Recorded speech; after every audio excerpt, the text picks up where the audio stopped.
साथ बदलते भारत की शान।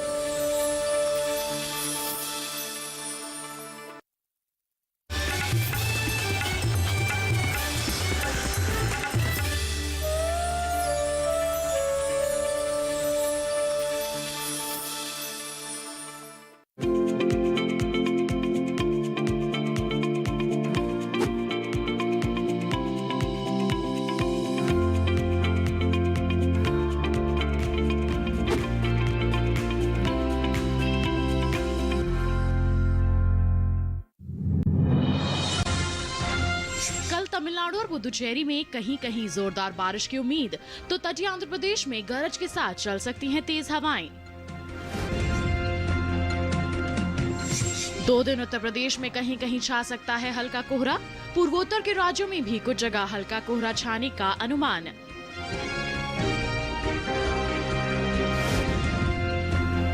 अगले 2 दिनों के दौरान देश में तापमान बना रहेगा स्थिर। इसके बाद पूर्वी और दक्षिण भारत में 2 से 3 डिग्री तक बढ़ सकता है पारा। नमस्कार, आप देख रहे हैं दूरदर्शन किसान। मौसम खबर में आपका स्वागत है। मैं हूं अदिति शर्मा।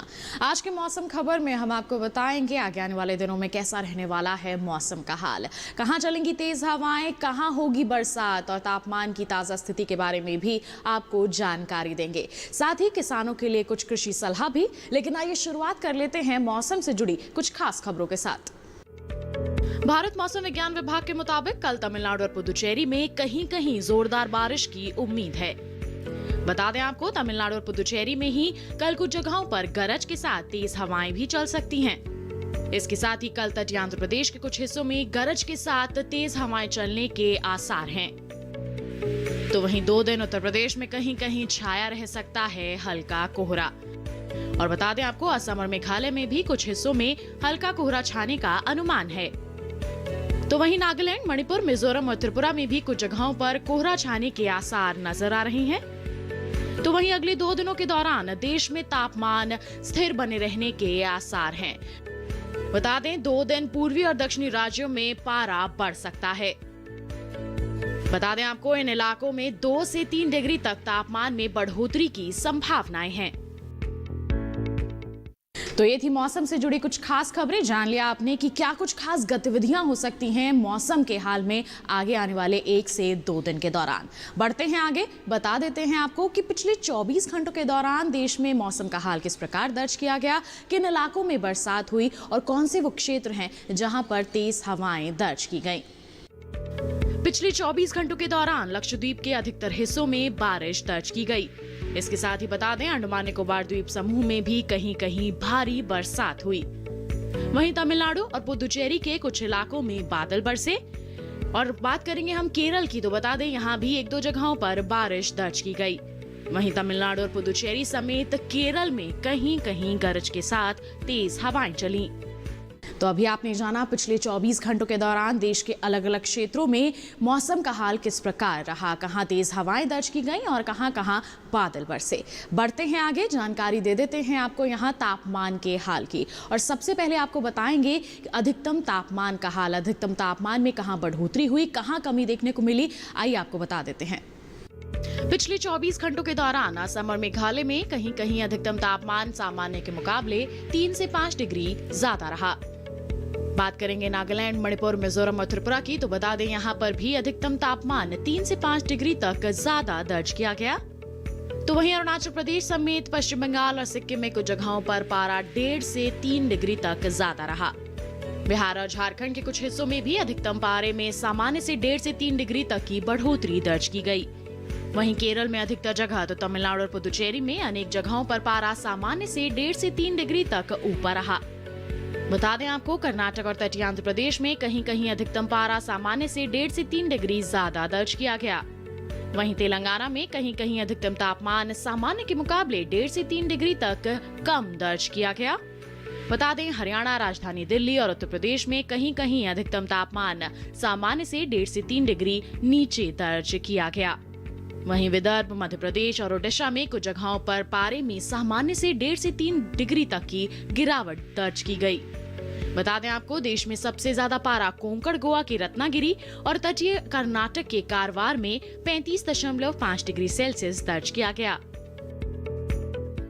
तो अभी आपने जान लिया पिछले 24 घंटों के दौरान देश के अलग अलग इलाकों में अधिकतम तापमान का हाल किस प्रकार रहा। कहीं कहीं बढ़ोतरी रही तो कहीं इसमें गिरावट भी दर्ज की गई। बढ़ते हैं आगे, अब आपको जानकारी दे देते हैं हम न्यूनतम तापमान के हाल की। देश के अलग अलग क्षेत्रों में कैसा रहा इसका हाल, आइए जानते हैं। पिछले 24 घंटों के दौरान तटीय कर्नाटक में अनेक जगहों पर न्यूनतम तापमान सामान्य की तुलना में 1.5 से 3 डिग्री ज्यादा रहा। बता दें आपको, दक्षिणांतरी कर्नाटक और केरल के कुछ इलाकों में न्यूनतम पारा सामान्य से 1.5 से 3 डिग्री तक ज्यादा रहा। तो वहीं पश्चिमी राजस्थान के कुछ हिस्सों में भी न्यूनतम तापमान में सामान्य से 1.5 से 3 डिग्री तक की बढ़ोतरी हुई। वहीं ओडिशा और तेलंगाना में अनेक जगहों पर न्यूनतम तापमान में सामान्य से 3 से 5 डिग्री की गिरावट दर्ज की गई। वहीं विदर्भ में भी कई जगहों पर न्यूनतम तापमान में सामान्य के मुकाबले 3 से 5 डिग्री तक की कमी रही। तो पूर्वी मध्य प्रदेश, छत्तीसगढ़ और पूर्वी राजस्थान में भी न्यूनतम तापमान में इसी तरह की गिरावट देखी गई। बात करेंगे गांगे पश्चिम बंगाल की, तो यहाँ अधिकतर जगहों पर न्यूनतम पारा सामान्य से 1.5 से 3 डिग्री नीचे लुढ़का। बता दें, इस बीच देश के मैदानी इलाकों में सबसे कम तापमान पूर्वी मध्य प्रदेश के उमरिया में रहा। यहाँ पर न्यूनतम तापमान 8.4 डिग्री सेल्सियस दर्ज किया गया। तो जाना आपने न्यूनतम तापमान की हम बात करते हैं, तो पिछले 24 घंटों के दौरान देश के अलग अलग क्षेत्रों में इसकी स्थिति किस प्रकार दर्ज की गई। मध्य प्रदेश के उमरिया में सबसे कम न्यूनतम पारा दर्ज किया गया 8.4 डिग्री सेल्सियस। आइए इसी के साथ बढ़ते हैं आगे, बात कर लेते हैं मौसम पूर्वानुमान की और बता देते हैं आपको कि आगे आने वाले 2 दिनों के दौरान देश में कहां बादल बरस सकते हैं और कहां मौसम साफ यानी कि शुष्क बने रहने के आसार हैं। भारत मौसम विज्ञान विभाग के मुताबिक तमिलनाडु और पुदुचेरी में 2 दिन 1-2 जगहों पर बारिश की संभावना है। इसी तरह केरल में भी कहीं कहीं बादल बरस सकते हैं। तटीय आंध्र प्रदेश और रायलसीमा में कल कहीं कहीं बारिश की उम्मीद है, जबकि तेलंगाना में भी फिलहाल बारिश के आसार नहीं है। तटीय कर्नाटक और कर्नाटक के अंदरूनी हिस्सों में बारिश का अनुमान नहीं है। वहीं दूसरी ओर अंडमान निकोबार द्वीप समूह में कुछ जगहों पर बादल बरस सकते हैं। उत्तर भारत पर नजर डालें तो उत्तर प्रदेश, पंजाब, हरियाणा और दिल्ली में फिलहाल बरसात की उम्मीद नहीं है। जम्मू कश्मीर, लद्दाख, उत्तराखंड और हिमाचल प्रदेश में भी अगले 2 दिन बारिश के आसार नहीं दिखाई दे रहे हैं। इसी तरह राजस्थान में भी बारिश की संभावना फिलहाल नहीं है। पूर्वी राज्यों में बिहार और झारखंड में भी अभी मौसम साफ रहने के आसार हैं, जबकि ओडिशा में कल कहीं कहीं बादल बरस सकते हैं। वहीं गांगे पश्चिम बंगाल, उप हिमालय पश्चिम बंगाल और सिक्किम में इस समय बारिश के आसार नहीं हैं। इसी तरह अरुणाचल प्रदेश, असम और मेघालय समेत नागालैंड, मणिपुर, मिजोरम और त्रिपुरा में फिलहाल बारिश का अनुमान नहीं है। पूर्वी और पश्चिमी मध्य प्रदेश के अलावा छत्तीसगढ़ में बारिश नहीं होगी। गुजरात में भी 2 दिन मौसम साफ रहने की संभावना है। इसी तरह मध्य महाराष्ट्र, मराठवाड़ा और विदर्भ में भी बारिश की उम्मीद नहीं है। कोंकण और गोवा में भी अभी बारिश के आसार दिखाई नहीं दे रहे हैं।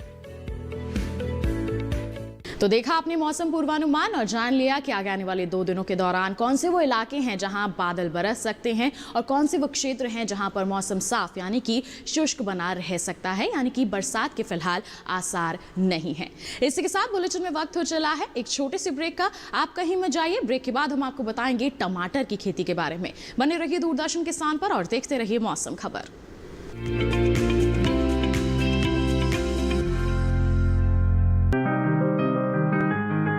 बीमारियों से कैसे बचेगी फसल? मवेशियों की मुश्किलों का क्या है हल? कहां से लाएं बीज, कितनी लगेगी खाद?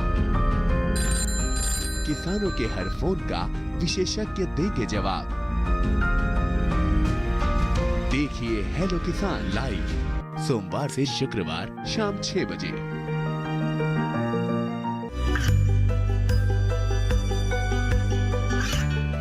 गांवों और पिछड़े क्षेत्रों में सरकारी योजनाओं की जानकारी पहुंचा।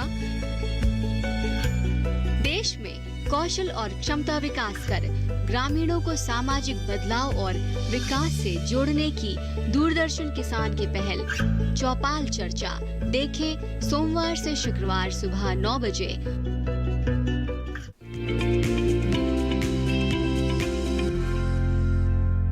ब्रेक के बाद दूरदर्शन किसान के मौसम खबर में आप सभी का फिर से स्वागत है। अब बुलेटिन में बात होगी खेती किसानी की, और खेती किसानी में भी हम आपको बता दें कि इस मौसम को ध्यान में रखते हुए कई ऐसी फसलें हैं जिनकी बुआई और रोपाई का समय चल रहा है। सब्जियां तो इस समय आप लगा ही सकते हैं, उनका अच्छा उत्पादन हासिल कर ही सकते हैं, लेकिन साथ ही कई ऐसी दलहनी और तिलहनी फसलें भी हैं जिनकी आप बुआई या रोपाई कर सकते हैं, लेकिन ज़रूरी है कि आपको इसकी बुआई और रोपाई से संबंधित जानकारियां हो। क्या हैं ये जानकारियां, आइए जानते हैं इस रिपोर्ट के जरिए।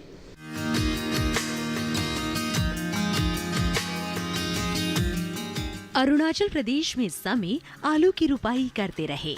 इसके साथ ही यहाँ के किसान मटर, फूल गोभी और रबी मक्के की बुआई जारी रखे। यही सरसों की बुआई का काम जल्द से जल्द पूरा करे। अरुणाचल प्रदेश में ही मूंग की फसल में फली लगने के दौरान जरूरत और मिट्टी की नमी की स्थिति के अनुसार सुबह या शाम के समय हल्की सिंचाई करे। वहीं असम के पहाड़ी इलाकों में गोभी वर्गीय सब्जियों की रुपाई और रबी मक्के की बुआई जारी रखे। इसके साथ ही यहाँ के किसान इस समय रबी दलहन के अलावा कैनोला और सरसों की बुआई करे। असम के निचली ब्रह्मपुत्र घाट इलाके में आलू की रुपाई के लिए खेत तैयार करे। इसके साथ ही यहाँ रबी मक्का और सरसों के अलावा गोभी वर्गीय समेत अन्य सब्जियों की बुआई करे। वहीं ऊपरी ब्रह्मपुत्र घाटी इलाके में आलू की रुपाई करते रहे, साथ ही सरसों और सब्जियों की बुआई करे। ऊपरी ब्रह्मपुत्र घाटी इलाके में ही किसान केले के गुच्छों को कीटों और रोगों से बचाए। बचाव के लिए किसान केले के गुच्छों को मलमल के कपड़े या नीली पॉलिथीन की थैलियों में लपेट दे और 60 दिनों के बाद इन्हें हटाए। असम के बराक घाटी इलाके में आलू की रुपाई और सब्जियों के अलावा सरसों की बुआई के लिए खेत तैयार करे। मध्य ब्रह्मपुत्र घाटी इलाके के किसान सरसों, रबी दलहन और तिलहन के अलावा गोभी वर्गीय सब्जियों की बुआई करते रहे। यहीं गेहूं की बुआई के लिए खेत तैयार करे। मेघालय में गोभी वर्गीय सब्जियों की रुपाई जारी रखे। यहीं धान के खेतों में 3 से 5 सेंटीमीटर जल स्तर बनाए रखे। मणिपुर के किसान खरीफ धान की कटाई जारी रखे। यहीं धान, सोयाबीन और उड़द की कटाई के बाद सरसों और मटर की बुआई के लिए खेत तैयार करे। मणिपुर में ही इस समय फूल गोभी, पत्ता गोभी और ब्रोकली की नर्सरी लगाते रहे। इसके साथ ही यहाँ आलू की रुपाई के लिए खेत तैयार करे और अदरक की खुदाई करे। तो जान लिया आपने, इस मौसम को ध्यान में रखते हुए आप अपने खेतों में कौन कौन से कृषि कार्य कर सकते हैं, कौन सी वो फसलें हैं जिनकी बुआई और रोपाई इस समय कर सकते हैं और क्या है इनकी बुआई का तरीका। इन तमाम बातों के बारे में आपने जानकारी हासिल कर ली इस रिपोर्ट के जरिए। बढ़ते हैं आगे, बात कर लेते हैं आज की फसल की, और आज की फसल में हम आपको बताएंगे टमाटर की खेती के बारे में। सब्जियों की बुआई का समय चल रहा है और उसमें टमाटर मुख्य रूप से आप लगा सकते हैं, लेकिन आपको अच्छी उपज तभी मिलेगी जब आप समय समय पर वैज्ञानिकों की सलाह लेते रहेंगे और इसके बारे में पूर्ण जानकारी हासिल करते रहेंगे। तो क्या है इसकी बुआई का सही तरीका, किस प्रकार आप इसका अच्छा उत्पादन हासिल कर सकते हैं, जानने के लिए आइए नजर डालते हैं इस खास रिपोर्ट पर।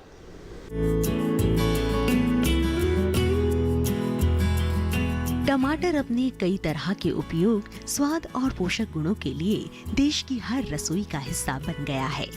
लगभग हर सब्जी में टमाटर का उपयोग होता है। इसके अलावा इसके कई मूल्य संवर्धित उत्पाद जैसे केचप, अचार, प्यूरी, सूप आदि भी तैयार किए जाते हैं और साल भर इसकी मांग बाजार में बनी रहती है। इस कारण इसकी खेती किसानों के लिए बेहद लाभ का सौदा है। ये समय रबी टमाटर की बुआई के लिए अनुकूल है। टमाटर की फसल साल में 3 बार अलग अलग मौसम में ली जाती है। उत्तर के मैदानी इलाकों में रबी टमाटर की बुआई अक्टूबर से नवंबर तक की जा सकती है, जबकि दक्षिणी मैदानी क्षेत्रों में सितंबर से अक्टूबर का समय उपयुक्त होता है। टमाटर की फसल के लिए सिंचाई की उचित व्यवस्था होनी चाहिए।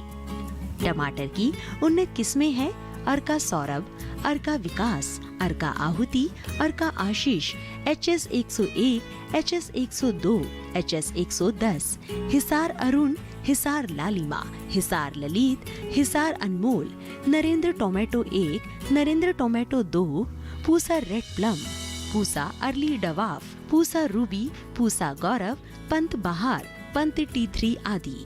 इसके अलावा पूसा रोहिणी, पूसा हाइब्रिड 1, पूसा संकर 2, पूसा संकर 4 और पूसा संकर 8 किस्में भी लगा सकते हैं। टमाटर हर प्रकार की मिट्टी में उगाया जा सकता है। बुआई के 30 से 35 दिन बाद टमाटर की पौध रुपाई के लिए तैयार हो जाती है। बुआई से पहले बीजों को ट्राइकोडर्मा से इलाज यानी उपचारित करें। 5 से 10 ग्राम ट्राइकोडर्मा प्रति किलोग्राम बीज के लिए पर्याप्त होती है। उपचारित बीजों को छांव में 30 मिनट तक सुखाएं और फिर 5 मिलीमीटर गहराई पर बीजों को बोए। नर्सरी में बुआई के तुरंत बाद हल्की सिंचाई कर दें। 1 हेक्टेयर के लिए करीब 300 से 400 ग्राम बीजों की आवश्यकता होती है, क्योंकि टमाटर के संकर बीज महंगे होते हैं। इसलिए पौध तैयार करने की विशेष ट्रे का उपयोग करके नुकसान से बच सकते हैं। मुख्य खेत में 2 से 3 बार जुताई कर ले और अंतिम जुताई में जैविक खाद डालें। साथ ही 200 किलोग्राम नीम की खल भी मिलाकर डालें। टमाटर में हल्की सिंचाई की आवश्यकता होती है, इसलिए बेहद सावधानी से टमाटर की सिंचाई करें।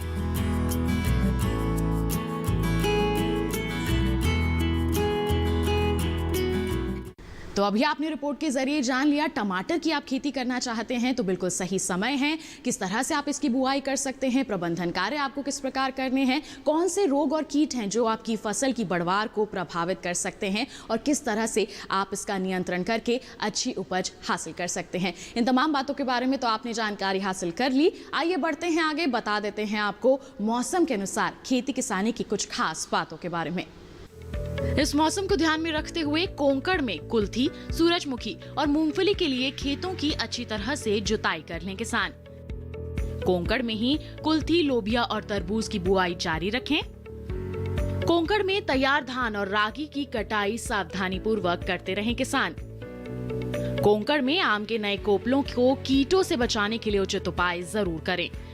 वहीं कोंकण के किसान आम के नए बागों में सिंचाई कर लें।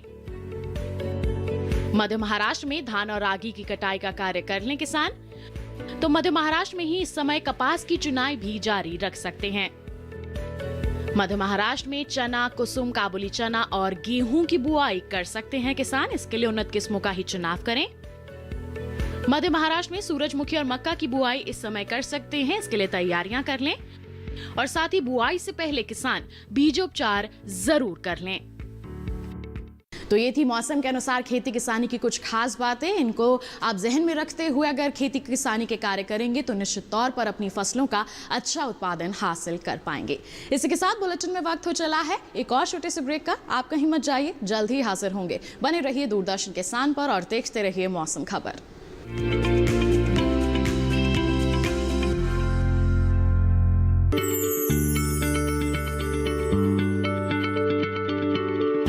क्या आप किसी बीमारी से परेशान हैं? चाहते हैं डॉक्टर की सलाह? तो हम हैं आपके साथ। बताएंगे आपको जीने की राह। समस्याएं आपकी, समाधान देश के मशहूर विशेषज्ञों के। घर बैठे बात करें देश के जाने माने डॉक्टरों से। हमारे लाइव प्रोग्राम स्वस्थ किसान में हर शनिवार शाम 6 बजे से 7 बजे तक। ये कामयाबी है अन्नदाता की। ये कहानी है खेत और खलिहानों की। कैसे करें अपने पशुओं की देखभाल, जानिए गांव-गांव के किसानों का हाल। देखिए गांव किसान, सोमवार से शुक्रवार दोपहर 12 बजे सिर्फ डीडी किसान पर।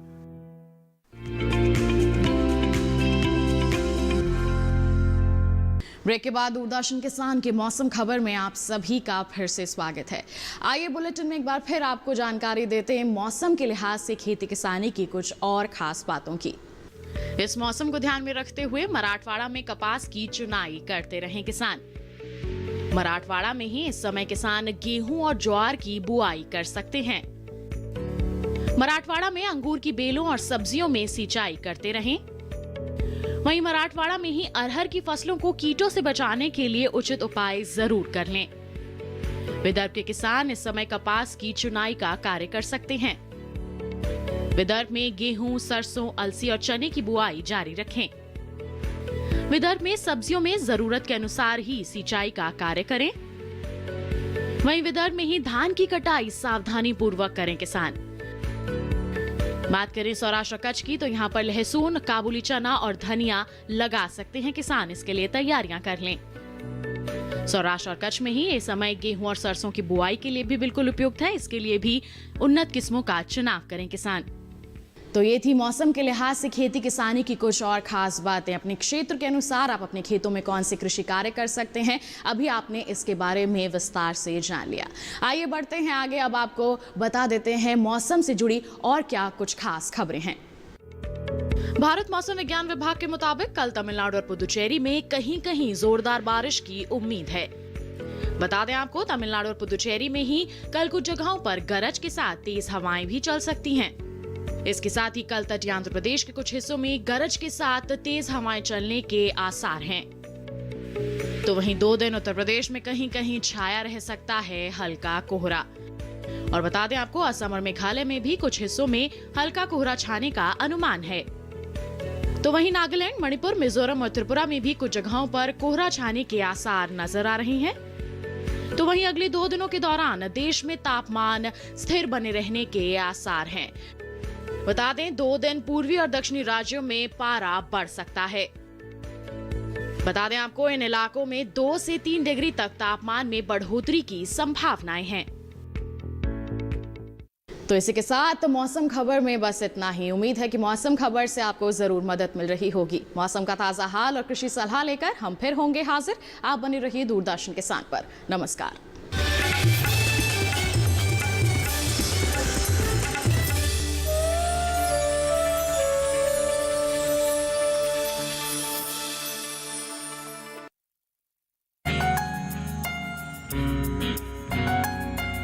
लिखा जा रहा है ग्रामीण अर्थव्यवस्था का नया विधान।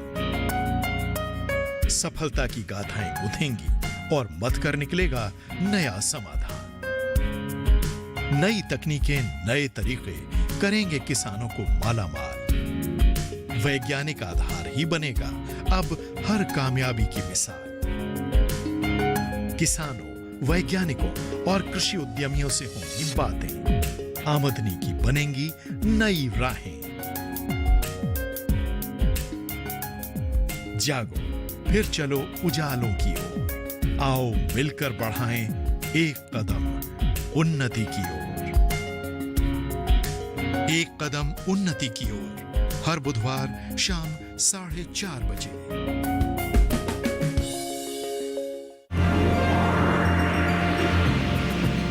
अपने वातावरण को पूरी तरह साफ रखें। हरित दिवाली की तरफ अपने आप को ध्यान केंद्रित करके रखें। फूलों से सजाएंगे, दियों से सजाएंगे और घर पे खाना बनाएंगे।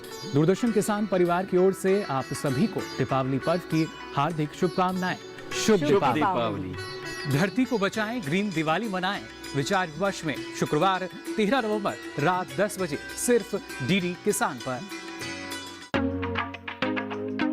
किसानों के लिए उम्मीद की नई किरण, खाद्य प्रसंस्करण, तरक्की के दरवाजे खोलता, रोजगार के नए अवसर उपलब्ध कराता, किसानों की आमदनी बढ़ाता, खेतों से बाजार तक किसानों ने की भविष्य की तैयारी। दी एग्रो फैक्ट्री हर मंगलवार सुबह 7:30 बजे सिर्फ डीडी किसान पर। गांव की जमीन और मकान बेच दें? अरे क्या कर रही हो तुम? इसमें हर्षी क्या है? प्रिया, मैं दामिनी, उठना। ए सुनो, कौन दामिनी? सरकार ने किसान बहनों और भाइयों के लिए पूरे देश में 5 लाख से भी ज्यादा सोलर पंप लगाने की महत्वाकांक्षी योजना बनाई है। नई सोच, सोमवार से शुक्रवार रात 9:30 बजे देखिए सिर्फ डीडी किसान पर। मैं पढ़ना चाहती हूँ और कुछ बनना चाहती हूँ, और मैं चाहती हूँ हमारे गांव के बच्चे को शिक्षा और चिकित्सा का अधिकार मिले। मुझे मेरे गांव का विकास करना है। इस गांव में रखाई क्या है? मुझे तो शहर जाना है और बड़ा आदमी बनना है। हमें तो सिर्फ पैसा कमाना है। रास्ता सीधा हो या टेढ़ा। जहां सुमति तहां संपत्ति नाना, जहां कुमति तहां विपत्ति निधाना। किसके रोके रुका है सवेरा, सोमवार से शुक्रवार रात 9 बजे डीडी किसान चैनल पर।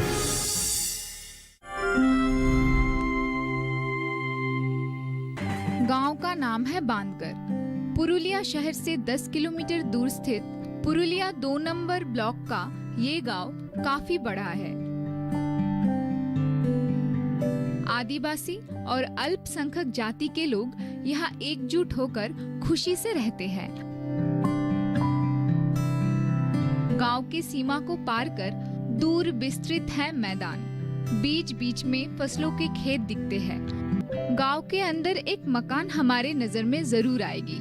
सफेद साफ दीवार पर कुशल हाथों से बना अल्पना। लक्ष्मी कर्मकार का मकान है ये। बांधकर गांव के सभी लोग उसे मानते और चाहते हैं। खेती बाड़ी में पिछड़ा हुआ जिला पुरुलिया में आधुनिक कृषि पद्धति के प्रयोग से लक्ष्मी कर्मकार एक आदर्श महिला कृषक बन चुकी है।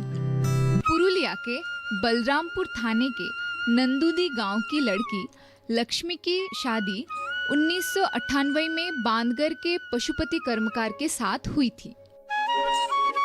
शादी के बाद वो नर्सिंग प्रशिक्षण लेकर एक नर्सिंग होम में काम भी करती थी, लेकिन एक समय के बाद नौकरी छोड़ वो अपने पति के साथ खेतीबाड़ी के काम में लग गई। 13 बीघा जमीन में अपने खुद के हाथों के मेहनत से उन्होंने धान, दाल, तैलबीज और सब्जियों की खेती शुरू की। स्थानीय कृषि विज्ञान केंद्र से प्रशिक्षण लेकर उन्होंने मशरूम की खेती का भी शुरुआत किया। इसके बाद धीरे धीरे वो बकरी पालन, जैव खाद प्रस्तुत करना और बतख पालन के प्रशिक्षण में भी भाग लिया। धान उत्पादन, पशुपालन, उद्यान विभाग एवं अन्य तैल बीज और डाल शस्य में इनका जो बीज उत्पादन में काफ़ी अच्छा काम रहा एवं ये निरंतर जो इनका महिला ग्रुप है 20-25 लोग का ये महिला का ग्रुप लेके जो काम करती हैं, इसमें उन्होंने बहुत ही अच्छा प्रगति दिखाया है। साथ में सबको एक साथ ये चल के काम करती है, इसीलिए इनका हमने नाम सुझाव किया। लक्ष्मी के दैनिक आय का एक बड़ा अंश अंडे बेचकर ही हो जाता है। अपने हाथों से खेती करने के कारण काफी अनुभव भी हुआ है उनको। इसी के साथ सरकारी प्रशिक्षणों ने भी आगे बढ़ने में उनकी सहायता की है।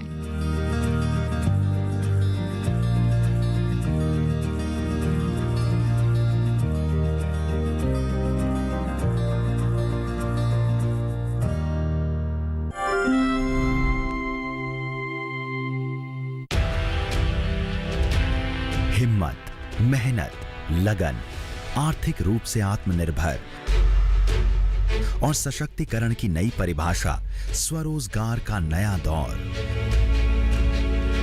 महिलाओं के जीवन की नई भोर,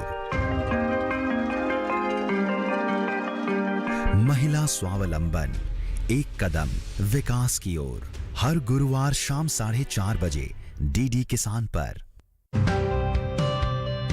जलते सूरज में तपकर पथरीली जमीन पर सींची है इन्होंने कामयाबी।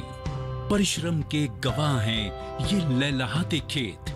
हरियाली बयां कर रही है इनके जुनून की कहानी।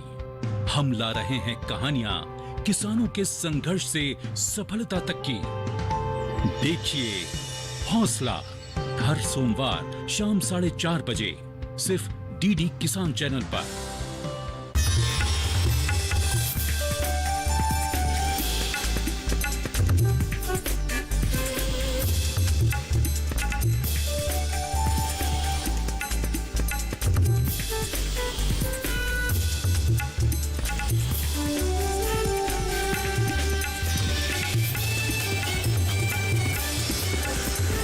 डीडी किसान, बदलते भारत की शान।